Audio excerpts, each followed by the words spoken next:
This story begins with Zhang Yi, who blames himself for not having friends and not having parents who worries for him. Tired of playing, he goes to sleep. But when he opens his eyes, he sees a horned girl and he asks what is she doing in his house. But she says that she is not in his house, so he takes a look around and he thinks he is hallucinating. Zhang Yi notices the other people and realizes that he has been sent to another world. And the girl asks the priest if he really is the true prophet.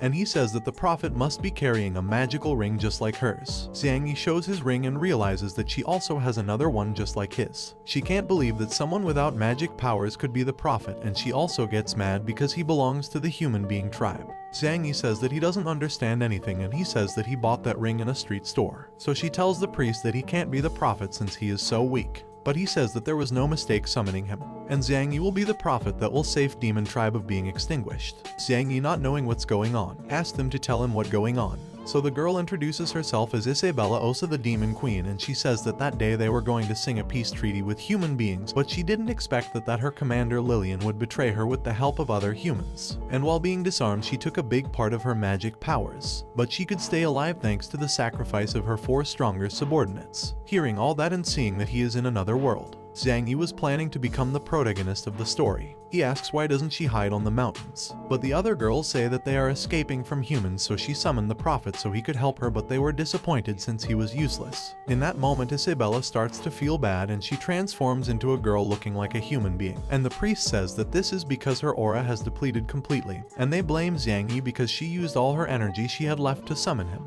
In that moment, some gentlemen say that the humans are already inside the realm and they escort Isabella so she can manage to escape, and the priest would stay to buy them some time so they can manage to escape. Isabella tell him to escape with them, but the priest is already preparing them to teleport. Isabella, crying, tries to take him, but he already took them to another place. In that moment, the door is destroyed and Tall's Angus appears asking where the demon queen is. But she was already gone and planning to take revenge, so they decide to flee for the moment. But they were attacked on the back by the humans, and the girls are planning to sacrifice themselves so she can escape. Zhang Yi promises that he would protect Isabella, so he grabbed her by hand so they could escape. But she wanted to stay and fight and die with them. Zhang Yi says that she does that, their sacrifice would be in vain. So Isabella, crying, sees from afar how everyone dies so she could escape. On their way, they come across with some human knights, and Isabella gets off Zhang Yi's hand and she attacks the knights for killing her subordinates. Zhang Yi stops her and apologizes, and a knight says that he heard that demons used to wash human beings' brains. They were planning to kill them because they thought they were working for the demons. But Zhang Yi on his knees says that they are not working for them and they were not brainwashed. Isabella wanted to kill him for making her kneel before a human being, but he says that by doing that they could survive, so then they could take revenge. But the knight wanted to kill them anyways so he could get a reward. But there is that guy who stops him and orders him to go with his squadron. A knight, noticing that he was the white squadron leader, didn't want to listen. But being a leader, he had authorization to kill. Then the others, noticing that, they decide to escape. He introduces himself as Synopsis, the White Dragon Knight squadron leader, and he asks them when the demons captured them. Before that, Zhang Yi thanks him for saving them, but Synopsis orders him to answer first, otherwise he would kill them. He says that he was captured when he was 5 or 6 years old, and he introduces Isabella as his wife and says that she was also captured by the demons, and Sophisa ends up believing him, and he offers his cape so he could cover himself since he was naked, and he would take them to the human being tribe city, but Isabella didn't want to go. Zhang Yi convinces her to go, and the next day they arrive to the city, where Zhang Yi gets surprised by seeing how the humans respect the knights. Isabella changes her name to Yi Bei so she can't be recognized, and on their way, they get across with this guy from the royal family, called Talsbury. When Sophisa sees him, he orders his knights to go to the royal palace. Zhang Yi asks who he is, and a knight says that he has a higher rank than Sophisa's by being a regent's son. He says that the current king is very young and the regent supports him making decisions, so he is above every man. Sophisa greets him politely, but when Barry notices that he is not the Red Dragon's Knights leader, he despises him. But Sophisa asks him why the Red Dragon's Knights were ahead of them, that they were supposed to sing the peace treaty with the demons, and he says that the new king's orders were to kill the demon queen. Then Sophisa's father, who was the imperial leader, arrives. He is called Dita, and he says that he heard his son was in town and he decided to show up and say hello. Zhang Yi is amazed by the fact that Sophisa's father was someone important in the kingdom. A knight tells that Guro is close to the king, and also he and the regent has very different political points of view. In that moment, trumpets can be heard since the Red Dragon's Knight squadron arrival. They were carrying the priest's head impaled in a sword. Watching that, Isabella wanted to kill them all, but Zhang Yi calms her down, and while watching, Angus promises that H will kill him, Angus thought that Guro came to welcome him, but he says that he was going to see the king and both decide to go together. His son Barry gets close to him, but he threatens him and says that if he keeps on playing he will kill him, and they went without him. Then both decide to get out from the human realm and they take them to their new home. Xiang Yi is surprised by the fact that it was so big. In that moment some servants appear. One of them introduces herself as Alina and she was going to feed them. But Isabella asks why Sophices is being so nice with them even when he barely knows them. On the other hand, these two presents themselves before the king, who is just a boy, and he congratulates Angus for having completed the mission he assigned to him. But Guro says that what Angus did was a crime, because the mission was to sign a peace treaty with the demons, not killing the queen demon. He also says that if the missing demon queen returns to the demon tribe, she will bring war against humans and they will lose a lot of people. Angus says that before they could sign the peace treaty, Lillian told him that she had her people's support to rebel and that if they helped her become the new queen, she would make a strong relationship between the two tribes. Then he delivers a letter to the king about what they had agreed with the queen. After reading it, he congratulates him for doing well his job, but Guro says that there's a mistake, because he does not believe the demons agreed so easily to accept their new queen. The king says to leave everything in Angus' hands, and being the king, he obeys, making Angus happy and Guro sad. Then we see Xiang Yi taking a bath and asking himself how to get back to his world, because he doesn't want to be in this world since he saw so many people die before his eyes. Then Sophices arrives to take a bath with him, and Xiang Yi thought that all that good treatment they were receiving they were going to take it back slowly. But he came to tell him that they were going to send people to look for his family, and Xiang Yi lies, saying that since when the demons brainwashed him, he can't manage to remember anything from his past. Sophices tell him that he had a brother called Sophisac and the demons captured him, and he asks Xiang Yi if he knows him. But Xiang Yi says no, because there were a lot of human slaves in the demon's tribe. Sophices gets sad, but Xiang Yi cheers him up by keep talking, and Sophices says that Lillian became the new demon queen, and then they keep talking about how his father and the regent aren't getting along. And when they finish with their bath, Alina takes him to his room, and when the door opens he finds Isabella changing her clothes. She was nervous at the beginning, but she closes the door rapidly and she says that he should stop treating her as the demon queen since Alina had been watching and since he told everyone that they were married. They put them both in the same room, so they should behave as a married couple to avoid suspicion. Then they hear someone approaching and it is Alina, so they start making love to make Alina leave. But they were only making sounds to fake it. Xiang Yi was taking it too far, so she hits him and makes him go to sleep in the floor. Xiang Yi asks her how to get back to his world and she says that she doesn't know, making him sad. But he remembers about the rings and he asks Isabella for hers. He put them together and tries to get back on his own, but all in vain. On the other hand, Alina finds Sophices and he tells her not to interrupt Isabella and Xiang Yi. Alina asks why is he helping them, and he says that when he knew Xiang Yi he felt a familiar connection and he thought he was his lost brother since he resembles so much. Alina says that she was happy for him since she hadn't seen him smile in a long time. Sophices throws her in bed and as reward he ends up making love with her. The next day Xiang Yi wakes up and Alina gives him new clothes. She realizes Isabella is not here, so she goes outside and tries to find her. She found Sophices training with his bow on her way and she is amazed about how good he is. Then she saw Isabella as well practicing and she is blown by how good she is. She lost her powers but not her abilities. Then Sophices invite them to eat, but Xiang Yi wanted to leave the human kingdom and says that he doesn't want to bother. Sophices say that there is no problem, that they can stay and live in his mansion forever, but Isabella says that they want to manage by themselves and they didn't want to bother anymore. Sophices say that they cause no trouble and he can find a job for them in the kingdom, but Isabella says that she rather goes back and work for the demon tribe than working for them. In that moment we see a story when the humans were terrorized before because they were weak. Then tired of that, they reached out a powerful dragon to protect them. The dragon accepts, helping them with everything. As a sign of gratitude they use the dragon as a deity, creating Dragon Knight squadrons of different colors. We focus on the White Dragon Knight Squadron, which is the king's personal cavalry, and there are two ways get into the squadron. One is to demonstrate that strong enough and worthy to serve the king, and the other way is by obtaining a diploma from an honor school in the capital. She says that she wants to be an honor student in that school to get stronger, and Xiang Yi thinks that was the only way to get out the human kingdom. She says that she wants revenge, and Xiang Yi scared covers her, saying that they want to save other human beings that are trapped within the demon tribe. Sophices says no, because fights are not as easy as he thinks, but Xiang Yi says that he has other purpose by joining the school. He says that after he graduate they want to help him and his father to lead the human tribe to the top and return them the favor of helping them. Sophices end up believing him and they accept to enrolling them into the school, and he noticed that Isabella had talent for the school, but he suggests Xiang Yi to cook rather than fighting. 2 months after sophists inscribe them and explain the different branches there are in school. He also says that there is a professor who will evaluate them to decide what branch is better for each one, and a knight is assigned to guide them in school.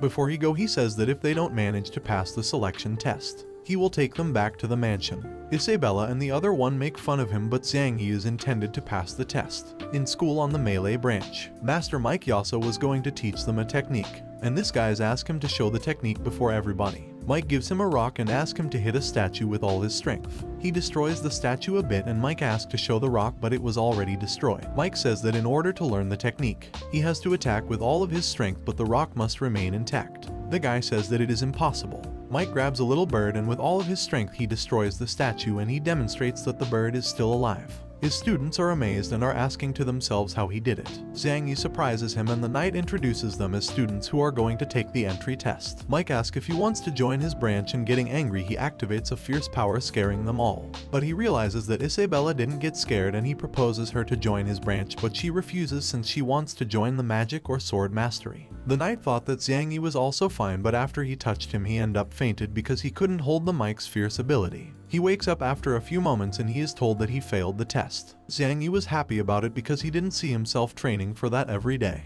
He introduces himself to this guy to be his friend. The guy introduces as Alex Air and accepts being his friend. He says goodbye because he had a fight class to attend, and the knight agrees to take them to magic and fencing. Then we see a training field where Dorona, the fencing teacher, and Wadley Ac, the magic teacher, were fighting to decide which branch would use the training field. Both were equal in powers, but they kept fighting, and they use a powerful attack but gets deviated and almost killed an old man. But Zhang Yi manages to save him by a hair, and he was terrified because if the attack would have reached him, he would be dead. Dorona points him with the tip of the sword and asks him who he is because she never saw him by the school before, and Zhang Yi says that he helped the old man from dying, but when he turned to see him, he was not there anymore. The knight says that he is Sophus's friend, and when she heard that name she was desperate to see him, but the knight says that he didn't came. And angrily she asks why they were there in her branch. He explains that they are new students and they came to take the entry test, but before that they are going to measure their strength. Ac gives them a sphere to measure his strength, and Zhang Yi, not knowing what to do with the sphere, he asks the knight and he starts explaining. He says that the sphere reveals how much limit power there is inside each person, and that limit power is how strong can a person be with training. If their power limit is low in both magic and fencing, they will be rejected. Isabella grabs the sphere, and when Dorona notices that there is not any shine representing her power, she was going to reject her, but in that moment the sphere starts to shine with a strong light. Everybody is surprised by the fact that she had so much power, and AC asks if she had learned magic before, and Isabella says yes, but for any reason she lost her magic. AC accepts her into the magic branch, but Isabella goes to the sword and she says that she is hesitant between magic and fencing. Dorona underestimates her, saying that she wouldn't make it to her branch, but Isabella tells that she studied fencing abroad and she wanted to take the test. She accepts and sends Barry to fight against her as a test. And before they start fighting, she explained the rules, and one of them is that they can't use all of their limit powers, and after the whole explanation Barry starts attacking them. But Isabella avoids his attacks easily and Barry continues attacking her, but no attacks manage to reach her. Isabella gets close with one attack and uses an incredible ability to make him get back and making him angry, so he uses his limit powers and attacks. But this guy called Legend stops the attack, saving her, and Zhang Yi thanks him for saving his wife, surprising everyone there by letting them know that they are married. Dorona gets mad with Barry for using his limit powers, and on the other hand she presents her most powerful apprentice, and he was eager to see him as Isabella fight partner in the future. Dorona asks if her abilities were learned from Makia, and her answer was yes, surprising everybody because Makia was known as the sword god. Dorona sees that she is very strong and accepts her as his student, but AC says that she is her student,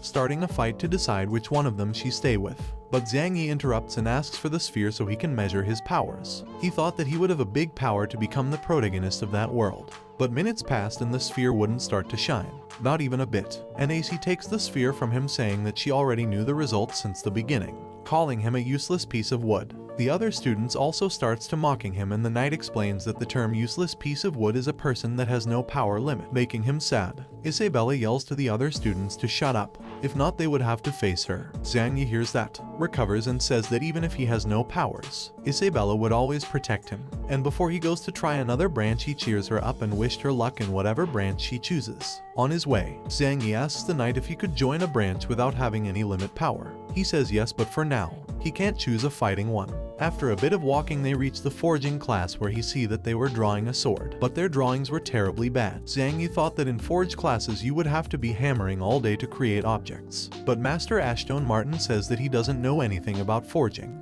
The knight explains that he was captured by demons and he doesn't know anything about forging, and Martin shows him how the forging is in the human tribe. Martin grabs an enormous brush and draws a sword in the floor, and with one word he makes the drawn sword merging out of nowhere. Martin says that this is how humans create things, and if he wanted to forge he had to have a gold alignment crystal. Zhang Yi, not knowing what that is, he asks how to use it. Martin explained that with those crystals he can create things just as he saw with a magic brush, and Zhang Yi gets sad because he thought that he needed limit power to use it. He says that limit power is not necessary in the forge. Hearing about that, Zhang Yi kneels and asks him to teach him how to forge. Martin asks for a drawing as tests and he draws Dorona's portrait, surprising everyone with his drawing skills. Martin accepts him as his student, and before joining a partner he says that he has to know the rules of forging classes. He says that he must be very careful with what he creates and be responsible if something bad happens, and he cannot create living objects. Zhang Yi accepts and thanks Martin for accepting him into his branch, and Martin gives him a brush so he can begin with his classes. Later on, Guro arrives very angry to the king's palace, where he asks for an explanation on why the regent wants to execute the agriculture minister and the leader of the Grey Dragon's Knights. Angus says that the agriculture minister gathered with the East Beast's tribe and the Grey Dragon's Knights leader ordered to bring food to them.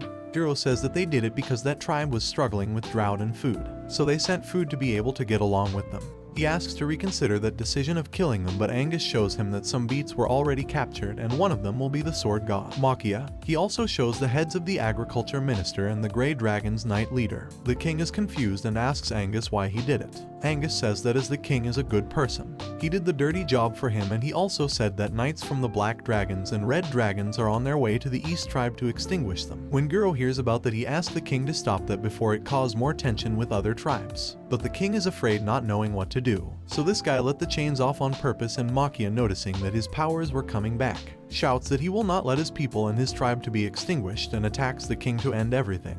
But Sophisis stops his attack and he stabs Makia, ending with his life. And this guys get near the king to see how he was, and he gives the final blow to Makia. The king gets petrified, scared by that beast, and Guro realizes that everything was planned by Angus, who accepts it with an evil laugh. After that, Zhang Yi is walking towards some portals, and not knowing where they would take him. He asks a knight, and he tells him that those portals takes you from the academy to the residence. He also explains that if he wanted to keep studying in the academy he would have to live in the campus. Zhang Yi asks why he doesn't return to where the knights are, but he gives him a key and says that if he doesn't want to live in the campus, they would teleport him back to the mansion. But if he wants to live there, the knight would live with him. Zhang Yi is a thankful act. He will try to find Sophis's brother when he get back to the demon tribe. On the other hand, we can see Sophisis with Guro going to the king to try and make him reconsider some things when making important decisions. When they arrived, a knight told them they already knew they were coming, but the king orders were that only him and Guro could be in the room. Guro tell him to wait outside, getting in alone, and Sophisis had a bad feeling about letting him in alone.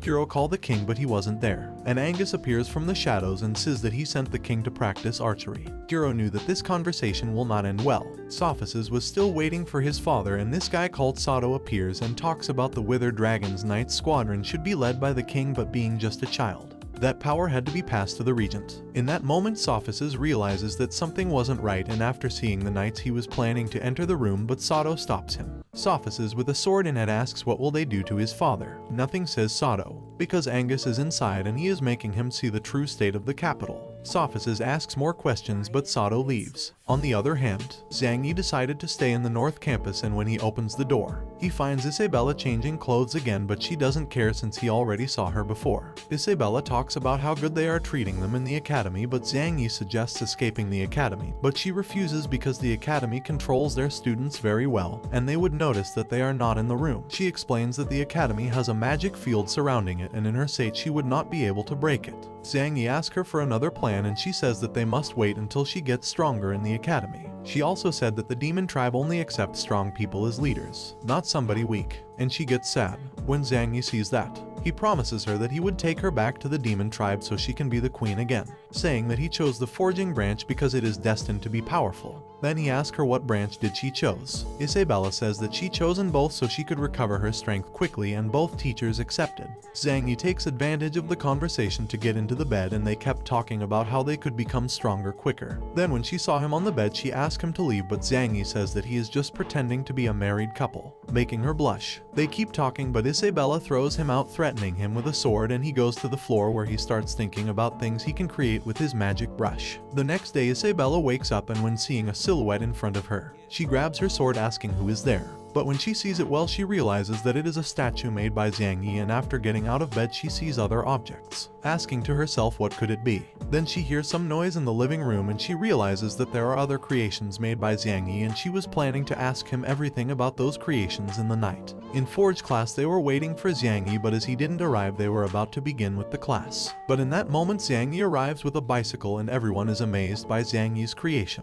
because in that world vehicles boosted by human didn't exist. When Martin sees the bicycle, he gets on the bicycle and Zhang Yi teaches him how to use it. It gets complicated at first, but later he managed to drive it. Then Martin destroys the bicycle for not breaking, leaving everyone disappointed because they all wanted to try. Zhang Yi promises that he would create another bicycle, but he couldn't in that moment since he ran out of gold alignment because he spent all night trying things. Zhang Yi realizes that the forge works with thoughts, and he asks to himself what would happen if he built objects from his world. So he built a cell phone as a trial, but it didn't work since he doesn't know how cell phones work, and he kept on building useless technological stuff because in his mind he didn't know how they worked. Then they get back to the class where Martin gives him another gold alignment stone, and he was going to explain how to differentiate gold alignment stones and its uses. Martin gets his briefcase out from the forge, and she explained that they can use the stone just like a blacksmith does, but that would harm the user. He says that 2 decades ago he was visiting the dwarf tribe to improve his forge, and he saw that they made really beautiful objects, but the one creating them suffered damages to his body because they used hammers just like the blacksmiths did.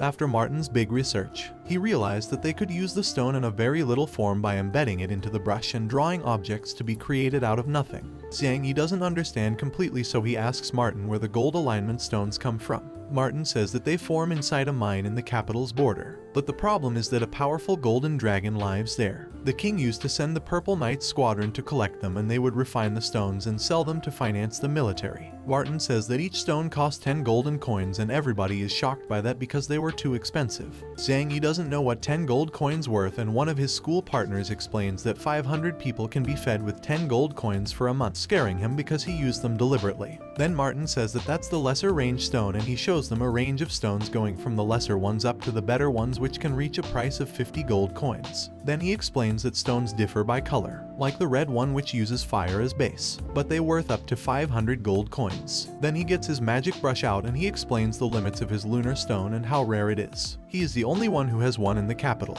Then he tells a story about when he was young studying the forge with the dwarves, but they weren't as sociable, but later on they acknowledged him by realizing how determined he was. The dwarves had 4 lunar stones, and they gave him one of them as a reward for obtaining many achievements. With that stone, Martin built the walls protecting the capital and explains that the power of a lunar stone is infinite but has a price, and that is that extracts the user's consciousness. One of the students says that this side effect must have not affected the master because his looks pretty healthy, but another student points towards a photograph where you can see a handsome guy, and that was the master 10 years ago. And the students are in shock by that because now he is bald and ugly. On the other hand, Sophices is with his father, but he arrived home very upset, saying that everything was over, worrying Sophices for what they could have done to his father. On the other hand, Isabella was training fencing, and by the end Dorona congratulates her for training more than the others. But she felt bad because she got tired easily because that didn't happen when she had all of her power. Then she goes home and she finds all these stone sculptures of both of her masters, and she realizes that they were made by Zhang Yi. Isabella takes a blueprint, and Zhang Yi says that those were dwarves' tribe's blueprints where they were creating steam machines, surpassing the intelligence of the demons' tribe.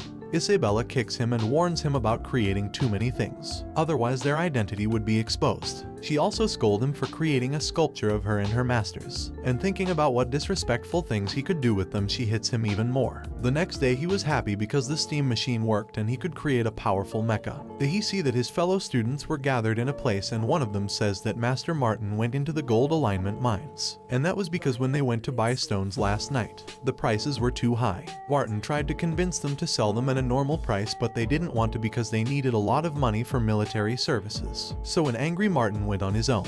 to look out for stones, but his students were worried about him because he was just a forging teacher, and he alone could not take down a dragon. Zhang Yi was going for help from the other teachers, but one of his friends stops him because they were in an audience with the king. Zhang Yi was very angry for doing nothing about it, and then he sees Alex and he offers him money and tell him to go and buy 1 gold alignment for his magic brush. Zhang Yi builds a car with that to go and save his master. On the other hand, Martin is arriving to the mine, but one of the knights didn't want to let him through because only purple dragon knights were allowed to enter the mine. Even with all that, Martin gets in and starts looking out for gold alignment. Then we see Zhang Yi and the others arriving the mine and planning how to get in to look for their master. But then an explosion occurs and they see dust coming from inside and Martin getting out from it with the gold alignment. He also defeated some monster with the weapon he invented with the dwarves' help. The guy was happy with his gold alignment, but they could use them already because they needed to be refined. But the problem was that the refinery team worked with the Purple Dragon Knights. And in that moment some knight surrounds them and the refinery master calls him out for getting into the Purple Dragon Knights' territory. Martin also calls him out because those monsters weren't that strong to justify the price increase of gold alignment. The guy says that it was not his business and give the order to kill them so they could take the gold alignment. But Isabella together with Martin and Alex were defeating almost every one of them, but the refinery master steps in attacking Alex, but Martin protects him and his weapon get destroyed. That guy uses a special slime creating many clones and he planned to attack them, but Zhang Yi had finished his creation. Zhang Yi is completely covered by the rocks and the refining master attacks the others, but Zhang Yi inside the rocks neutralizes him using a powerful attack. Then he throws another attacks to the other master, but he manages to deflect it, hitting his knights, and everyone is surprised to see a mecha getting out from those rocks. The purple knights get scared to see that mecha, and Martin is surprised even more because the dwarves wanted to build something like that but they couldn't, but Zhang Yi did. The refining master attacks him with everything he got, but no attacks could manage to damage that mecha, and Zhang Yi starts defeating those knights and capture the refining master and threatens him, saying that they must not mess with them. And we can see that the ones behind all that mess were the regent's family. Since they wanted to earn more money, they was planning to raise their prices of gold alignment. But a soldier arrives saying that the Forge branch gathered the gold alignment and also they captured the refining master, surprising everyone. Zhang Yi and his group arrives to the kingdom, but the purple knights won't let them through, and behind them were the people who raised the prices, and they ordered to capture them for breaking the law by collecting gold alignment without any permission. But Sophices arrives with other guys and says stop, and he tell Barry that the king sent him to stop Martin. Barry doesn't buy it, but Legend being his uncle, he releases his power, making him obey the new orders given by the king. But this also affected Zhang Yi, which ends up being amazed by that enormous power. Being just his nephew, Legend warns him not to be so careless just because his father is the regent, because for Barry he was only a piece of trash. Dorona also scolds him for not going to class, and Martin asks offices to arrest him, but he denies because the king never gave that order since he cares so much about him. Zhang Yi thanks offices for helping them again, and he told him not to do that again because he doesn't want to see him die. On the other hand, AC tells Isabella that she picked her to represent the magic branch in a festival. But she fights again with Dorona because he also wanted her to represent the fencing branch. Sophices asks Zhang Yi to go with him to the palace, and once there they talk to the king about the gold alignment price increase. In that moment Angus arrives informing the king that he discovered that the Purple Knight's leader is increasing the price of gold alignment. He also said that he already punished him and suggests the king that the Forge branch should be in charge of collecting gold alignment stones. Everybody is surprised by that, and the king asks about the military budget. But at the moment he suggests that the White Dragon Knights should handle it. Zhang Yi asks to himself why Angus is helping them, and the king accepts those suggestions. And he asks a favor to Martin, to build an arena in 10 days for the upcoming festival. When getting out, Sophices ask Angus why he helped them, and he says that he did it because he is a very important general. Then they continued talking, and Angus says that he helps the king making decisions to make the empire get better because the king is very young to make important decisions. Sophices say that he shouldn't take advantage of his power, making Angus angry. Angus then asks Sophices if his father didn't tell him anything about what they talked the last night. When Sophices remembers that, he asks him what did they do to his father because he arrived home very upset. And they were about to start a fight, but some soldiers arrive and tell him that his father hanged himself in the library, and Sophices got scared, and the other were surprised. That night Zhang Yi were depressed about what happened to Sophices. He didn't want to feel bad, so he asks Isabella what branch she decided to represent in the festival. She said that she will represent fencing and science branches. He starts bothering her, saying that she should join Legend in the magic branch, making her angry again. The next day Guro's body is getting buried. Isabella and Zhang Yi wanted to help Sophus taking revenge against Angus, but Dorona says that it was pretty difficult because Angus is the most powerful human, and when he was young he was the only one who could hurt the ancient demon king. Sophus says that he wasn't his biological father, and then he starts to talk about his past when they were very poor, but he was very happy living with his parents. But one night the village was attacked and his real father was killed protecting the village. But yet his death was in vain. Sophus found his parents' bodies but not his brothers, and some days later he found out that he was sold to the demon's tribe. In order to save him he trained so hard and he joined the army where he acquired combat experience, and one day Guro visited the squadron where Sophia's was. And after seeing how Sophus killed one of his partners, Guro asked why he did it. Sophus says that he was nearly dead and leaving him alive would be leaving him with a lot of pain until death came. After that he adopted him and he treated him very well. He wanted to create along with him a world where every tribe could live in peace. Dorona asks what should they do now, and Sophus say he can only give his bets to move on. Then we see Angus talking with a hooded guy, but he left after this girl's arrived, picking the heads of some people, completing the mission Angus assigned. Angus assigns another mission to her. He already enrolled her in the academy where she has to represent the archery branch and gives her a photo of Zhang Yi so she can find her target. The next day the forging branch goes to the old royal arena to rebuild it with the help of Mike and AC. Both of them destroys the arena completely and gathered all the debris so it is easier to rebuild. Martin thanks them. Zhang Yi watches Alex and asks to himself if he has a lot of money since he works carrying forging material. Martin says that he works to sustain his family economically while he studies. And Alex proposed himself to win the festival to obtain money and send it to his family. Zhang Yi asks how much the champion gets, and the Four Eyes says that the winner takes 1,000 gold coins and also a trophy made out of solid gold. He also says they can get the rank of military commander after graduate from the academy, and he gets happy because with that rank he could get out the empire and go back to the demon tribe. While they are rebuilding the arena, Zhang Yi's superiors arrive to help them because they owe so much to Master Martin. Then Martin introduces them as their new teachers who will replace him during 10 days so they could be ready for the festival. Since Forging Branch always finished last every year, they would have a special training so that would not happen again. On the other hand, Legend was practicing his magic, which was very powerful, and after seeing that she was pretty confident that she would get first place thanks to him. On the other hand, Isabella was also training, but she has an illusion where she sees her subordinates' bodies who sacrificed for her, and there the demon queen presents herself, making her remember that everything was her fault by wanting to sing a peace treaty with the humans. She also argues about why she trusted in Lillian.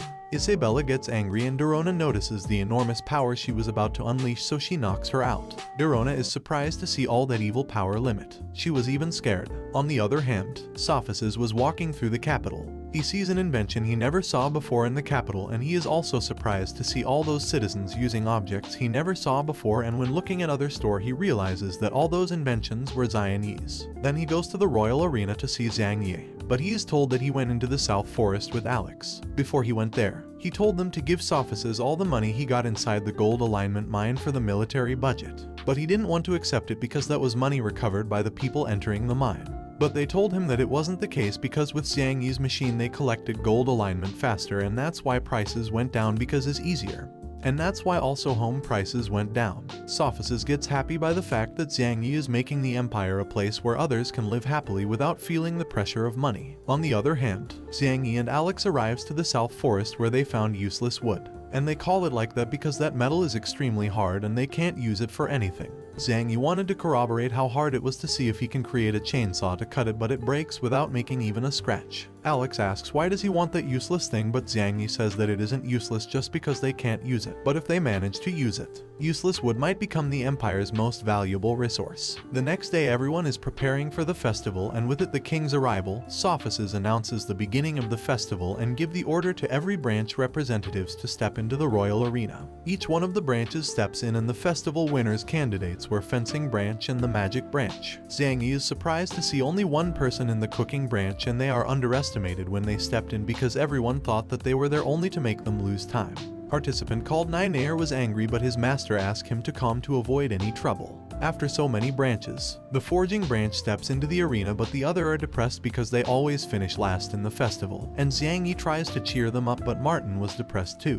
After every branch is inside the arena, Sophus explained the competition rules. The festival would last for 5 days and they would be separated by category. The first one crossing the Empire and one day going through the locations to placed around the Empire, and when they get through portals they will get a coin that has a value of 10 points. There will also be 10 coins hidden through the kingdom, and the first 16 contestants with the higher points will manage to advance to a new category. He also says that there also are dangerous obstacles in every location, and once he ended the explanation, a door appears with a very dangerous location. Everyone starts to get in, and the forging branch was scared, but yet they got in, and that's where refinery master Yalu arrives and tell Martin to get their students' tombs ready because they won't get back alive. And this is how the first part of this manhwa ends, and if you want me to release a second part, comment with the word demon.